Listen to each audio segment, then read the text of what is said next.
Hello, how you doing? Hello again. I feel as if I'm getting to know you. Yes, I'm Nick Hennegan, and this is the making of A Ghost of a Chance, How to Make a Crisis Out of a Drama. The Maverick Diaries from a very strange time for us, May 1997, at this very strange time for the world, at May 2020.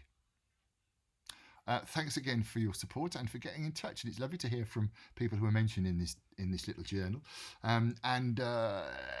Viva Birmingham! All right, I'll bang on and try and keep these a bit shorter as well. I should say as well, if you want to know why I'm doing this, go back to episode 1.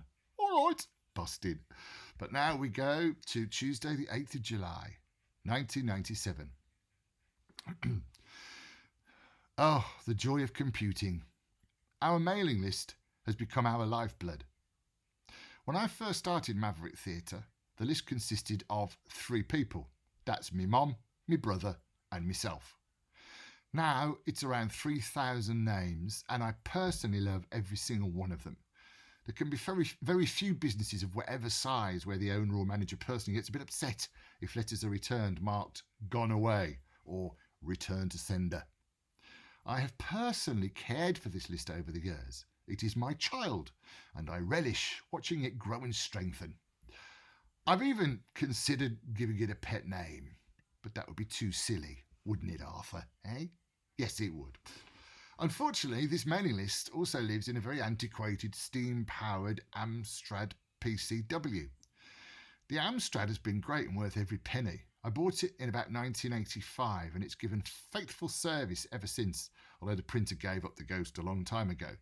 I wrote Henry V, Lion of England and A Ghost of a Chance on it, but there's too much information for the poor thing to cope with. There's no hard drive, just 3-inch floppies. So we have the wonderful job of printing out a hard copy from the Amstrad and then transferring all the names and addresses to this wonderful little laptop that I've purchased second-hand from the ABSA award money last May.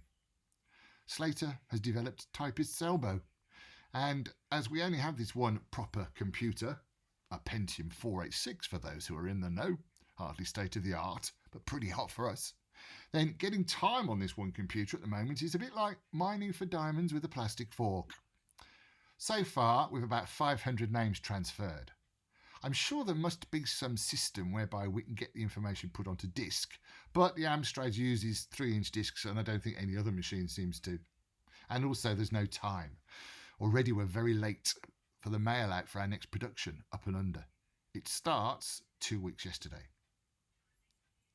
Justin and Paul Henry are due to meet for the first time tomorrow evening. I must book a room at the MAC, the Midlands Arts Centre. I must print off a script too when I get a chance to back up on this computer. Paul has got to be gone by 7:30 and we're meeting at 5 p.m. But I think I'll see if Justin can stay behind and I'll try working on characterisation, etc. with him. I must do a press release for the local press as well. Oh, let's do that now. Press release immediate, 8th of July 1997. Solihull boy beats competition for ghostly role. That'll do as a title. Maverick Theatre are pleased to announce that 14-year-old Justin Luke Towler from Knoll in Warwickshire has beaten off competition from over 200 other boys to take the dual parts of Tim and Luke in Nick Hennegan's award-winning new play, A Ghost of a Chance. Nice to be able to say award even at this point. Anyway, the play, a two-hander, is the story of Bob, a man who's having a very tough time, and his young son Tim. Bob's desperate prayers are answered one night, but at what cost? The play has its world premiere at the Billesley Pub in Brook Lane, Kings Heath, South Birmingham, from the 8th of September as part of Maverick's award-winning pub theatre season. Writer and producer Nick Hennegan said, "The search for the boy was very extensive and tough. Justin is very talented and he needs to be. He not only has to carry 50% of the play on his own, he's also required to play Tim, a 13-year-old boy, and Luke, a 1,000-year-old entity. But he's a great kid and I'm looking forward to working with him." The play is being directed by John Adams, a former artistic director of Birmingham Rep. The part of Bob has yet to be cast, but 2 named actors are under consideration. Justin has recently returned from the West End, where he played the title role of Tommy as a boy in the hit musical of the same name, and is currently at the Royal Shakespeare Company in Stratford-upon-Avon. He said, "I didn't think I'd done too well at the auditions, but I'm pleased I did. It's the biggest part I've had so far, and although playing a boy shouldn't be too hard, playing a ghost will be spooky." Further information and photographs from Nick Hennegan on 0121 444 0933. Fax 0121, email blah blah blah. Notes to editors. A Ghost of a Chance has won a Guinness Pub Theatre Award in association with the Royal National Theatre, an Arts for Everyone Express Scheme Award, and New Works and Production Awards from West Midlands Arts and Birmingham City Council. The production runs for 5 performances only, brackets because there's a wedding at the Billesley on Saturday the 9th, close bracket, from the 8th to the 12th of September. Tickets £6, £5.50 concessions from blah blah blah. How's that? No mention of Paul Henry, because that's another story. Thursday the 10th of July 1997. 2 things happened today. One good, one very bad. The good thing is the first read-through with me actors, Justin and Paul. More later. The bad thing is I go to the Billesley pub. Now, if you're a regular Mavericker, you'll know our shows usually now run for 2 weeks. But since Allied Domecq turned our dedicated acting space, which we cleared out and refurbished, into a wacky warehouse, we've had to revert to the round function room upstairs. This is usually okay, but noise from the next door function room is a real problem. Slater has gone to quite extraordinary lengths to try and soundproof the room, but no matter what we do, there are still problems, as I've already mentioned. Most people are very understanding. It is pub theatre after all, and there is something of a Dunkirk spirit about what we're trying to do. More importantly, many of our plays are in settings where external noise may be a factor.